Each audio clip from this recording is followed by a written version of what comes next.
मौलवियों को देश से क्यों निकाला जा रहा है?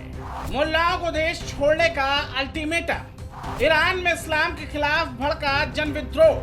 भारत के मुसलमानों के लिए खतरे का अलार्म। मजहब जब आस्था से निकलकर सत्ता और डर का औजार बन जाए तब वो समाज को जोड़ता नहीं तोड़ने लगता है। मुस्लिम कट्टरता का यही चेहरा आज ईरान की सड़कों पर दिख रहा है। जहां कभी शरिया को ईश्वरीय कानून बताया गया, वहीं आज उसी के खिलाफ लोग आवाज उठा रहे हैं। सवाल किसी धर्म का नहीं, सवाल उस कट्टर सोच का है जो इंसान की आजादी, रोटी और भविष्य छीन लेती है। ईरान में उठता जन विद्रोह इस बात का संकेत है कि जब मजहब राजनीति पर हावी होता है तो अंततः जनता ही उसके खिलाफ खड़ी हो जाती है। दरअसल ईरान दुनिया के सबसे कट्टर मुस्लिम देशों में से एक है जहां शरिया कानून चलता है।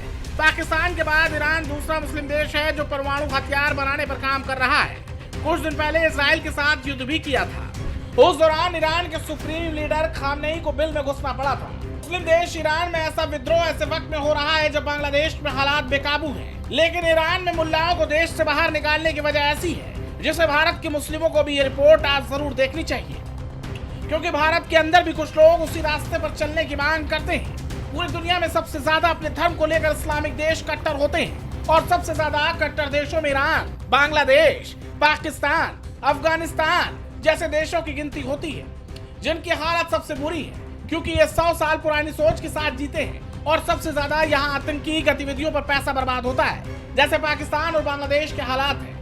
अफगानिस्तान और ईरान जैसे देशों में महिलाओं की जिंदगी नर्क जैसी है, जहाँ शरिया कानून लागू है, बहुत कड़े नियम है। ईरान में सब कुछ ठीक ठाक चल रहा था, लेकिन उसने फिलिस्तीन और हमास के आतंकियों के लिए इजराइल से दुश्मनी मोड़ ले ली है, जिसका खामियाजा ये हुआ कि आर्थिक स्थिति और कमजोर होती चली गई। ईरानी मुद्रा रियाल की कीमत अमेरिकी डॉलर के मुकाबले रिकॉर्ड निचले स्तर पर पहुंच चुकी है और महंगाई दर 42.2% तक पहुंच चुकी है, जिसमें खाद्य पदार्थों की कीमतें 72% बढ़ गई।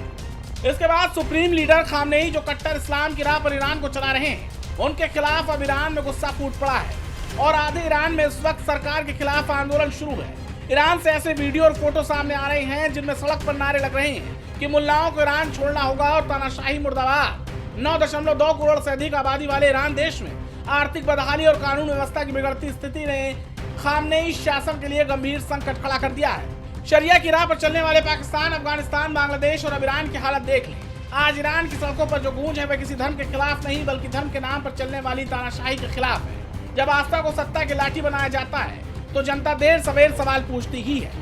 दुनिया के लिए चेतावनी है और भारत के लिए सबक। लोकतंत्र, संविधान और आजादी कितनी कीमती है। कट्टर सोच नहीं, इंसान उसका भविष्य केंद्र में होना चाहिए। Desk report, prime TV.